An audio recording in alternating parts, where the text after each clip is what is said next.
Et on se retrouve avec Hélène pour pouvoir vous parler de nouveau de jeux de société. Et Hélène, on t'a déjà vu dans l'émission qu'on a faite sur ReboProd. Tout à fait. Et donc nous aussi, rebonjour avec une autre casquette. Mais rebonjour. Rebonjour. Mais d'abord, j'ai aussi fait Antise. Oui. T'as joué Antise Oui, 2 fois déjà, et j'ai une 3e partie ce soir. Ah là là. Mais moi aussi, je vais jouer. Et mon fils est accro, donc oui, vraiment excellent jeu, très très très chouette expérience. Franchement, mémorable. Mais on n'est pas là pour parler d'Antise. Non, du tout. On a 2 jeux qui sont posés sur la table. Nous allons vous parler de... Oui, il est très bien. Voilà, en fait, c'est la particularité de Volminier, c'est que les gens, évidemment, viennent avec leur jeu, leur proto quand ils sont auteurs, leur proto aussi quand ils sont éditeurs, mais aussi avec l'envie de découvrir les jeux des autres. Et on partage du temps ensemble. Parfois, les jeux tombent par terre et sont un peu abîmés, parce qu'ils vivent ici, sur le sommet des jeux. Oui, et c'est un vrai plaisir. C'est assez unique. Hein. C'est vraiment très, très agréable. On est très fiers de cet événement. Oui, mais vous pouvez. Franchement, c'est juste parfait. Alors, on a déjà vous montré Inori. Et Tree Society qu'on montrera juste après. On va commencer par Inori. Oui. On vous met la vue du haut pour vous montrer, la boîte, à quoi ça ressemble. Une très jolie boîte. Oui. C'est un jeu qui est signé par Mathieu Aubert et Théo Rivière. Donc, c'est des auteurs qu'on connaît bien. Mathieu Aubert qui est aussi, on doit le dire, aux commandes de Libellude. C'est pas qu'un auteur. Il est responsable de Libellude et des gammes aussi. Donc, des jeux qu'on appelle... les evergreen, donc les jeux qui continuent et qui sont nos piliers, quoi. Vraiment, les choses qui nous permettent de créer des nouveautés. Comme Dixit. Comme Dixit, tout à fait, 12 millions de ventes. C'est beaucoup. Et donc, Inori, là, c'est paru chez les Space Cowboys. C'est illustré par Suzanne de Montron, donc c'est le premier jeu. Et c'est un jeu qui a une chouette histoire, parce qu'en fait, il est assez ancien. Mathieu et Théo l'ont inventé à Bruxelles. Oui. En 2017-2018. Et en fait, à la base, c'était un jeu de civilisation. Et puis, ils l'ont montré à nos potes de Days of Wonder, qui l'ont adoré, qui l'ont pris, mais qui avaient aussi un vague petit projet de legacy comme ça à faire, qui prend à peine un tout petit peu de temps. Et donc, ce prototype a un peu voyagé, est arrivé chez les Space Cowboys, a été développé par l'équipe des Space Cowboys, qui a eu aussi un coup de cœur. Et donc, il est arrivé chez nous. Il n'est plus un jeu de civilisation, c'est un jeu qui est plutôt basé sur une espèce de mystique légère, où en fait on est dans la vallée d'Inori. Et dans cette vallée se trouvent des villages. Et les villages, en fait, sont tous situés dans l'ombrage de grands arbres, des arbres aux esprits. Et donc, le plateau de jeu représente ce grand arbre avec, évidemment, les emplacements pour les esprits qui seront dans des cartes. Oui. Et en fait, ces esprits sont un peu jaloux aussi. Ils donnent des bienfaits, mais ils sont un petit peu jaloux. Et tous les ans, les chefs des villages vont construire des autels sur le grand arbre et apporter des offrandes aux esprits, de manière à se concilier leur faveur. Et donc, notre but va être d'être celui ou celle qui remporte le plus de faveur des esprits. Alors, ces esprits, Alors, j'adore, je te coupe, pardon, mais j'adore le rangement dans la boîte. J'ai envie de montrer un petit peu comment... Parce que ça fait partie des éléments... J'aime bien le rangement de manière générale, mais je suis sensible à ce genre de choses. Quand on peut bien ranger son jeu, il y a un côté pratique, agréable, esthétique, enfin je sais pas comment, pourquoi ça me parle tant. La mise en place, j'ai envie de dire, parce que des fois certains jeux, je pense, ne marchent pas parce que la mise en place est un peu chiante en fait. Et si tu gagnes 2-3 minutes à la mise en place et que tu sais que tu as juste à ouvrir la boîte, étaler le plateau et hop, tout est en place, et ben je pense que ça participe à l'envie de rejouer. Et donc on va à la mise en place justement, on va poser les cartes des esprits. Ces cartes-ci sont particulières, c'est la première saison. Vous remarquez qu'en fait, les cartes ont deux couleurs. Oui. Ici, c'est un esprit végétal, donc il est vert. Mais en dessous, vous voyez le petit onglet qui montre le côté minéral. Donc en fait, les esprits sont opposés. Celle-ci est consacrée à l'esprit végétal, mais on a déjà l'indication que l'esprit minéral est son opposé. Donc les esprits, ici, on a un esprit de l'air et l'esprit du feu est en dessous. Ici, on a les ténèbres et la lumière est en dessous. Donc, ils vont fonctionner par opposition. C'est un jeu coopétitif. Donc, coopétitif. Oui, on aime bien inventer des mots dans le vocabulaire ludique, après draft, etc. Voici donc le mot coopétitif. L'idée est qu'on va devoir s'associer. Oui. Pour le bien commun, bien entendu. Évidemment. Comme pour toujours. S'entraider, parce que c'est hyper important. Mais après, il y en a quand même ceux qui gagnent. Ouais. Donc, ce seront des alliances très temporaires qui vont bien évidemment pouvoir être renversées, trahies, etc. C'est exactement ce qu'on fait, nous, avec notre association, avec Johan, sur le sommet des Jeux. Tout à fait. Voilà. Il n'y aura qu'un qui gagne. Trahison finale au moment Mais évidemment, du décompte. évidemment. On est d'accord. Et donc, en fait, on va devoir placer... Après, on a donc des porteurs d'offrandes qui vont récompenser les esprits. Alors là, par contre, il y a plein de trucs à mettre en place. Donc, je vais vous montrer les faveurs des esprits. Et... Le sachet en papier dans le... Oui, c'est dedans aussi. Vous reconnaissez l'inspiration harmonie. Voilà, c'est ça. On a du matériel qui fait un peu penser à Harmonie dans l'ergonomie. Il y a certains jeux qui ont amené un niveau en dessous duquel tu n'as plus le droit d'aller maintenant, notamment chez Space Cowboy. Et donc, ici, l'idée, c'est que le joueur brun va se dire qu'il va apporter une faveur. Vous voyez, ils ont des petites faveurs ils les portent. Il apporte une faveur à l'esprit mauve, donc des ténèbres.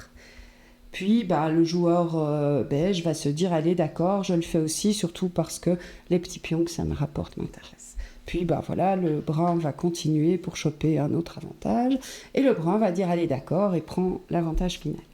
Lorsque tout le monde a joué ses meeples, au début, on ne peut pas dire on n'a pas le droit. C'est porteur d'offrande. On va, et par contre, ici, imaginons que le pauvre blanc ait été seul, abandonné, et il ne fait que ça. En fait, on va dire que c'est une première phase de pose d'ouvrier. Première phase de pose de porteur d'offrande, n'est-ce pas ? En bois, tout à fait. Donc, lorsqu'on a posé ces porteurs d'offrande en bois, on va pouvoir réaliser l'effet de la carte si l'esprit est satisfait. Ici, l'esprit des ténèbres est satisfait, il va nous donner un avantage qui est un effet de scoring. Donc, on va choper des points de victoire en fonction de ce qu'on a comme petit jeton mauve. Ok ?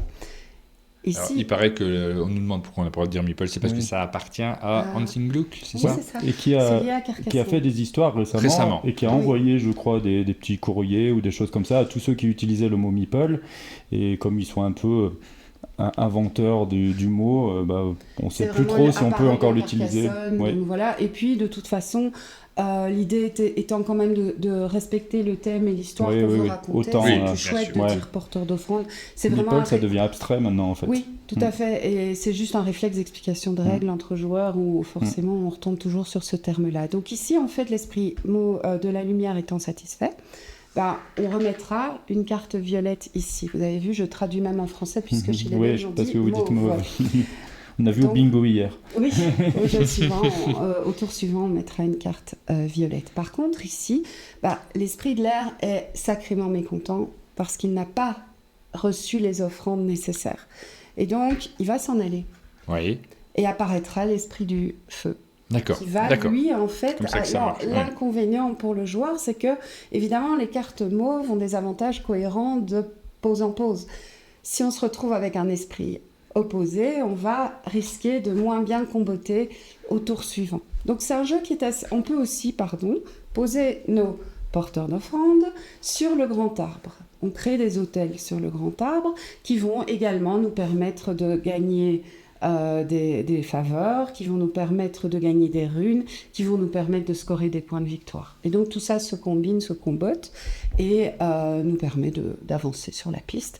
C'est chaque fois renouvelé. Ce qui est très intéressant, c'est que effectivement, chaque fois, on va remettre des cartes qui vont changer les options et que les alliances vont faire que parfois, on va temporairement investir dans des offrandes à certains esprits et puis à un moment se rendre compte que l'autre score trop et retirer ses billes. Donc voilà le principe d'Inori. Qui est, et alors, si vous voulez un petit scoop qu'on n'a pas beaucoup raconté, parce que je sais que vous aimez ça. C'est une info ou un scoop ? C'est une info, mais qu'on n'a pas beaucoup dite. D'accord. Exactement. J'invente des mots. Parfois, dans les jeux, on se fait un peu plaisir et personne ne le sait. Et c'est juste dans nos têtes que c'est trop chouette. Et en fait, les cartes d'Inori, chaque carte esprit, j'espère que j'ai bien préparé mon puzzle dans le bon sens. forme une fresque. Donc je vais réessayer mon puzzle, parce que, ah oui, voilà, il faut que je le mette dans le bon sens, justement, voilà. C'est tout foutu en l'air, ma belle préparation. Donc les cartes forment une fresque, si on les met bout à bout, et qu'on n'a pas tout foutu en l'air. Voilà, on va le mettre dans le bon sens. Donc, vous avez la fresque de l'ombre, et puis elle va continuer jusque-là le temps des autres cartes. Et c'est le cas pour toutes les autres. D'accord. Donc il y a eu un gros travail d'illustration pour rendre cette ambiance qui était importante pour nous. Donc voilà Inori, il sort fin septembre. Fin septembre pour Inori, donc vous avez l'affiche sur le site. Vous avez l'affiche, il est vraiment, comme on combine beaucoup les cartes et que par la suite on va les combiner en ajoutant des porteurs d'offrandes, il y a une grosse courbe d'apprentissage et rejouabilité dans le jeu, ce qu'on aime bien, puisque l'idée n'est pas de faire des jeux sur lesquels on joue. Deuxième jeu dont on parle aujourd'hui, c'est deuxième jeu, Tree Society. Tree Society. Alors, Tree Society... Un ex-move. Avec des auteurs qu'on connaît bien. Brett Gilbert et Matthew Dunstan. J'adore J'aime beaucoup ces auteurs-là. Ceux qui ont été nommés au Spiel, catégorie initiée avec la Guilde des marchands et explorateurs, les auteurs d'Elysium, dont on pourrait reparler, et de Matthew Dunstan. Et Cause aussi, enfin, il a tellement de bons jeux. Tellement à raconter qu'effectivement, ils sont fameux. Alors, on va découvrir ça. Moi, j'ai pas eu l'occasion d'y jouer, mais j'en ai beaucoup entendu parler, en bien. Et j'ai, j'ai pas encore eu le temps, mais j'espère pouvoir glisser une partie sur le sommet des jeux. Ça va être chaud, mais... Quand tu veux, parce qu'il faut y jouer, il est chouette. Oui. Donc l'idée de Tree Society, c'est que un groupe d'explorateurs, de marchands, de banquiers, d'artistes, d'auteurs, d'écrivains, et il m'en manque un, d'architectes, se sont réunis pour former la Tree Society. Et l'idée, c'est qu'ils arrivent et ils vont tenter d'être celui qui va faire progresser le plus cette société qu'ils sont formés. Et donc, en fait, on va jouer ça en 3 phases. C'est extrêmement simple à expliquer, même par moi, mais comment ça va par toi ? Je ne suis pas la reine de l'explication de règles, comme on vient de le constater. Mais par contre, c'est extrêmement riche à jouer. Pourquoi ? Parce que, vous allez le voir, on a beaucoup de configurations différentes. Là, on voit qu'on a beaucoup joué au chalet. Les cartes sont mises n'importe comment. Pas au chalet, au sommet des jeux. C'est un mais peu c'est moi chalet, c'est moi qui me trompe tout le temps, mais effectivement... Excuse-moi, si tu regardes autour de toi, il y a quand même des montagnes et du bois. Pour moi, c'est des chalets. Donc, voilà, on a chacun son plateau, chacun son petit coffre, pouf, que je vais mettre là. Voilà, je vais même tourner pour faire une vraie mise en place correcte. Hop. Pif. C'est un poil trop haut. Pouf. Voilà. Pardon, mais j'ai une petite zone sur laquelle je peux faire. Je t'en prie. Où il faut dézoomer. C'est pas grave. En tout cas, ce que j'aime, c'est qu'à la couverture, tu vois, tu nous as expliqué le pitch. Moi, j'aime quand, à la couverture, on avait compris qu'on allait faire ça. Ah, bah cool. Oui, on est ces gens qui se sont réunis, donc on a chacun un peu des particularités, et on va vendre donc les fruits qu'on a récoltés au marché. Donc, je vais faire juste un exemple pour que vous voyez le principe.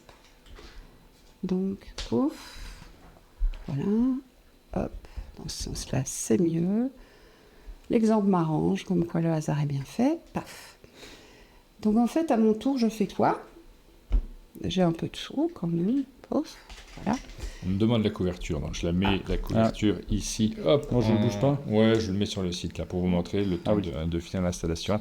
Voilà, vous avez toutes les informations comme toujours sur le site, vous pouvez les retrouver. Cette couverture, c'est illustré par qui ? Alors, par Chris Williams. Chris Williams, on connaît très bien Chris Williams. C'est pas son style habituel d'ailleurs, mais effectivement, il travaille beaucoup chez Next Move. Oui, tout à fait. Et donc, vous avez effectivement, je lui ai demandé, mais il y avait les informations sur le site. J'aurais pu le regarder directement. Ça là, bref, il y a une 3e carte. Hop. C'est très joli. Voilà, donc, vous voyez que la mise en place prend pas 15 ans. Hein. Non. Donc, première étape, je vais vendre mes fruits au marché. Et en fait, il y a un petit effet de calcul qui est intéressant, c'est que un fruit vaut le nombre de fruits qui se trouvent sur la table. Donc, par exemple, je veux vendre une orange, eh bien, il y a 3 oranges sur la table, je vais récolter 3 jetons avec des feuilles dessus qui doivent avoir un nom, mais là, il m'échappe. Donc, je vends mon orange, je la défausse, je remets une autre carte ici, enfin, imaginons. Je vends mon orange, je la défausse. Le résultat, t'as plus d'orange. Je reprends un fruit après. Oui. Donc, imaginons que je prenne ça. On va en mettre un autre. Ah le cours de l'orange a sacrément baissé d'un coup. Il n'y en a plus que 2 visibles. Oui. Donc on va, à mon tour, je suis un peu embêtée, les oranges valent moins. Alors quelque part, l'autre a mal joué puisque je n'en avais pas. Je n'en ai guère, je m'en fous. Mais en tout cas, c'est le principe. Donc on va vendre des fruits qu'on va scorer en fonction des fruits présents. Donc ça va déjà déclencher une interaction indirecte, mais qui va vraiment être le sel du jeu. Donc j'ai fait cette action-là. Ensuite, vous le remarquez, il y a des effets sur les fruits qui vont donc ensuite être joués. Et qu'est-ce qu'on fait après ? On va essayer de développer des guildes. Donc on va d'abord essayer de les acheter avec les jetons que l'on a. Donc le prix en jetons est indiqué ici. Donc voilà, donc je pourrais acheter celle-ci.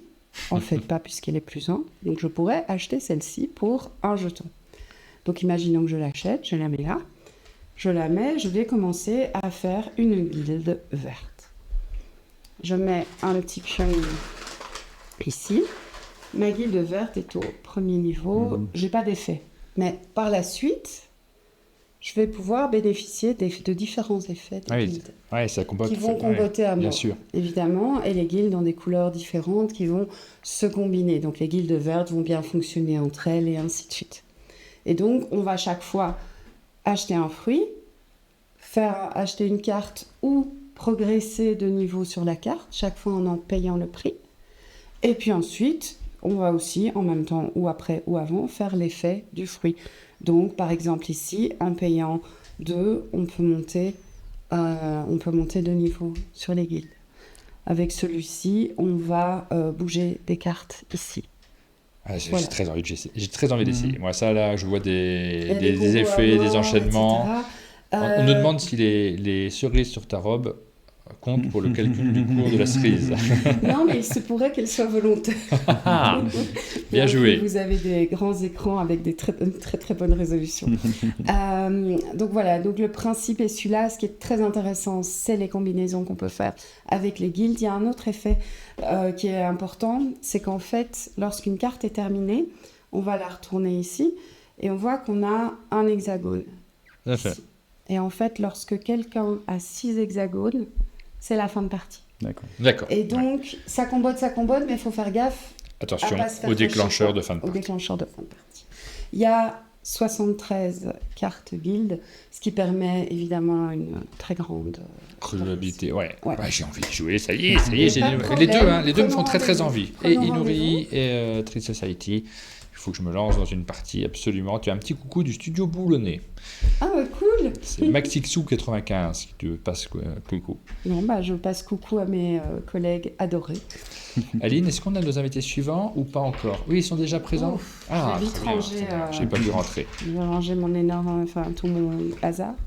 En fait, on sent que comme dans tous les... je sais pas pourquoi, moi, à chaque fois, quand il y a ces 2 auteurs, je retiens Matthew Dunstan, alors que dans 90% des cas, même plus, à mon avis, il y a toujours ce Brett Gilbert. Non, pas du tout. Matthew Dunstan, pardon, excuse-moi de te contredire avec autant d'autorité, mais pendant un certain temps, là, il a fait très peu de jeux avec Brett Gilbert. Alors, effectivement, il y a eu... non, mais pardon ? Echoes. Oui, Echoes, il y a les 2, effectivement. Ouais. Et puis, chez Space Cowboy... City of Rome, il y a les 2. On y arrivait. Puisqu'il y a Perspective de Matthew Dunstan qui a... C'est sans Gilbert. C'est sans Gilbert. Avec Gilbert, il y a Elysium. C'est Elysium que je cherchais. Elysium, en fait, nous a introduit dans l'idée qu'ils étaient 2 systématiquement. Franchement, je suis persuadé qu'il y a une dizaine de jeux où ils sont tous les 2, mais on vérifiera. Ah oui, non, mais il y en a beaucoup. Il y en a beaucoup, mais par contre, ces dernières années, et notamment sur ces prix, les Spiel ou les As d'Or, il était tout seul. Sauf là, avec la Guilde des marchands et explorateurs qui était nommée en initié, qu'ils ont fait à 2. Ils ont fait à 2, mais par exemple, sur Pray Another Day, il est tout seul. Et sur Next PlayStation London, je pense qu'il est... Il est tout seul. D'accord, voilà. Ok. Voilà, discussion de spécialistes. Parlant de lui, il y a Perspective qui arrive, la deuxième boîte, la Blue Box, arrive en novembre. Donc il faudra absolument que vous la jouiez, elle est incroyable. Alors, on a un nouvel invité. Tu as déjà fait le jeu des questions. Oui, j'ai déjà fait le jeu des questions. Je ne veux pas te l'imposer une deuxième fois, évidemment. Aline qui en avait fait des spéciales. Non, mais au niveau du timer, en plus, c'est un super on a besoin. Oui. On a besoin de sauter cette séquence-là sur cette venue, surtout que tu l'as déjà fait, Hélène. Oui. Restons sur une bonne note. Tu avais fait quel score? Je me souviens plus. Je me souviens plus. Mais c'était un bon score. Pas mal, surtout dans le couloir. J'avais beaucoup de réponses dans le couloir. Moi, je dirais 8, je crois. Mais c'est possible. 6 ou 8, je ne sais plus. Restez en ligne. Merci. On se retrouve juste après. Merci beaucoup, Hélène. On se retrouve juste après avec Shadi Torbet. On va vous parler d'impatience, cette gamme de jeux. Duncan, j'espère que tu es toujours en ligne. Déjà, je t'ai donné les droits pour laisser des liens sur le chat normalement. Et ensuite, Shadi Torbet, c'est l'un des créateurs de la série Onirim, notamment, le créateur de la série Onirim. Donc on va avoir l'occasion de discuter de cette série peut-être, mais aussi d'autres jeux. Petite pause et on se retrouve tout de suite. Merci beaucoup, Hélène. Merci.